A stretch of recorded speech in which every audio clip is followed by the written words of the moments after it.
Well, well, well. Cowboy fans, rejoice. Breaking news.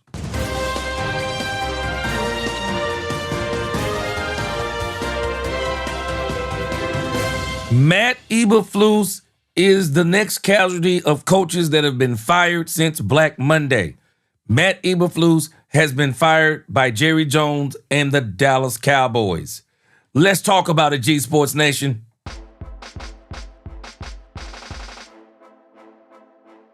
Welcome, G Sports Nation. I am your host, the G, and today we are going to talk about Matt Eberflus being fired from the Dallas Cowboys. So if you like this video, don't forget at the end to please like, share, subscribe, hit that notification bell so you know the next time we post another video. And soon we will be going live. And then we'll have our channel memberships open soon. So stay tuned as we have a lot of great things coming up on this channel. Now let's talk about it. Dallas Cowboy fans again can rejoice. The Cowboys have let go of Matt Eberflus.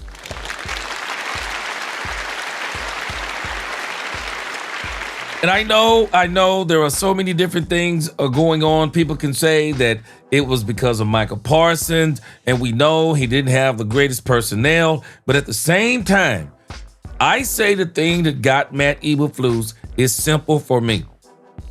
The stubbornness of making adjustments. Very stubborn when it came to making adjustments. Just opened up, came out the season running 96, 97% zone. It was like Matt Eberflus tried to put this defense on cruise control and just say, I don't want to work as hard with it and forget it. Whatever the case was, Matt Eberflus did not make the necessary adjustments, or at least try to do what Zimmer did last year, even though Zimmer's defense wasn't that good either. At least Zimmer tried everything that he could to try to make the defense better. Eberflus would try things, and then he would revert back to what he was always doing. But it was a hot mess. I want us to look over here on yahoosports.com, and I think they have one of the most interesting reports on this. It says here, the Dallas Cowboys have fired defensive coordinator Matt Eberflus, according to ESPN's Adam Schefter, after finishing 7-9-1 and missing the playoffs for the second consecutive year. The Cowboys will be looking to hire their fourth defensive coordinator in 4 seasons. The Cowboys have not looked the same since Dan Quinn, and even Dan Quinn's defense was kind of like smoke and mirrors. It was a defense that was really designed to play with a lead, but anytime the Cowboys got behind or anytime a team decided to run on the Cowboys, it was a wrap for him too. But nevertheless, the defense did play better in spurts, and the last time we saw the Cowboys in the playoffs was 2023. But again, even Dan Quinn's defense got exposed in that game against Green Bay. It says after hiring former offensive coordinator Brian Schottenheimer as head coach, the Cowboys brought in Eberflus to replace Mike Zimmer. Eberflus was tasked with fixing a defense that ranked 31st in points allowed, 28th in yards allowed, and 29th in rushing yards allowed. Before the season started, the Cowboys traded their best defender, Michael Parsons, to the Green Bay Packers. The Cowboys acquired 2 first-round picks and Kenny Clark to help stop the run. The Cowboys defense continued to struggle this season after changes. On 105.3 The Fan, Cowboys EVP Stephen Jones said the team lacked an identity on defense. It says here, we got to get an identity. This is Stephen Jones. We got to get an identity on the defensive side of the football.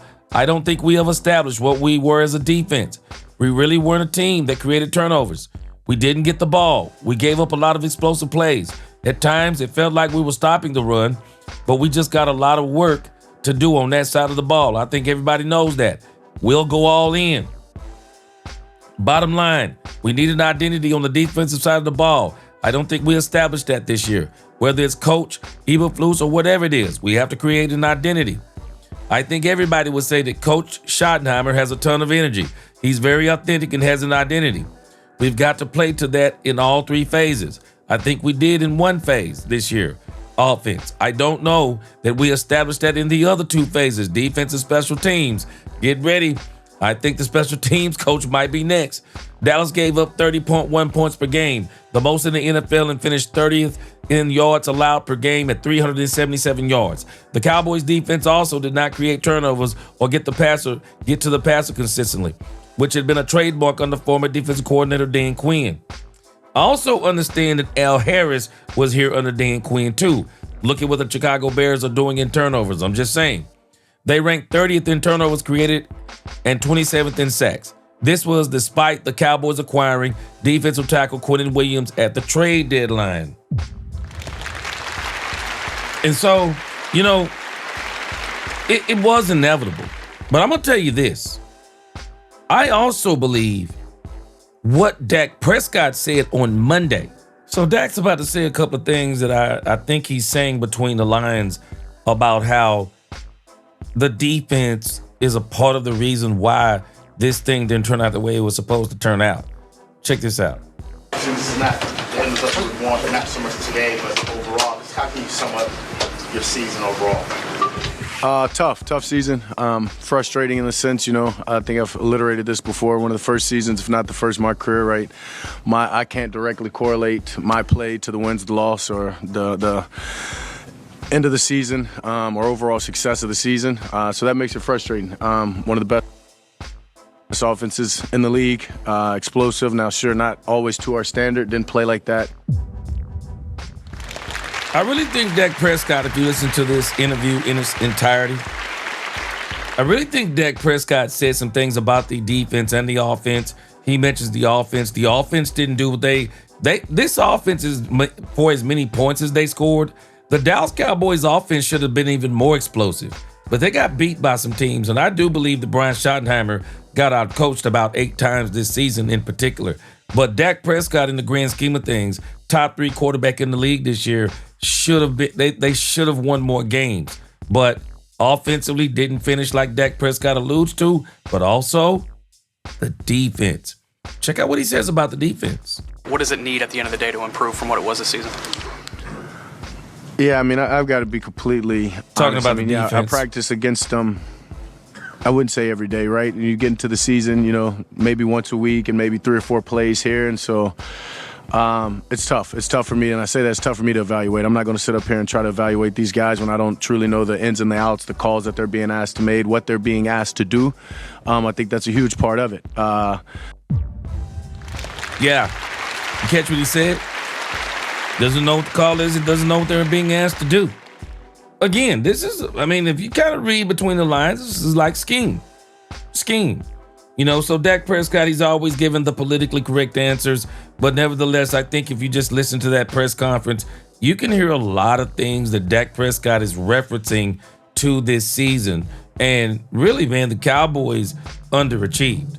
They underachieved extremely on defense. I mean, that was a catastrophe on defense. But I still say the offense, even with the points they scored, they could have scored more points. And I think Jerry was disappointed in that. And I also think that Jerry kind of knew the defense wasn't going to be the greatest, and he was expecting the offense to score more points. But nevertheless, the defense was a catastrophe. I do agree with Jerry. I don't think it was all Matt Eberflus, but I still say the indictment on Matt Eberflus was the reluctance to make adjustments, the reluctance to do any and everything he could do just to work with what he had until Jerry could go and get him what he needed the next season. Nope. Instead, Matt Eberflus, very stubborn and just made calls and game plans that you just didn't understand. I mean, in particular, that comes to my mind, 2 games in a row. Detroit, first quarter, they're putting pressure on Jared Goff. After the first quarter, they stepped back and didn't play aggressive no more. Eberflus didn't play aggressive no more, and then they got beat by Detroit.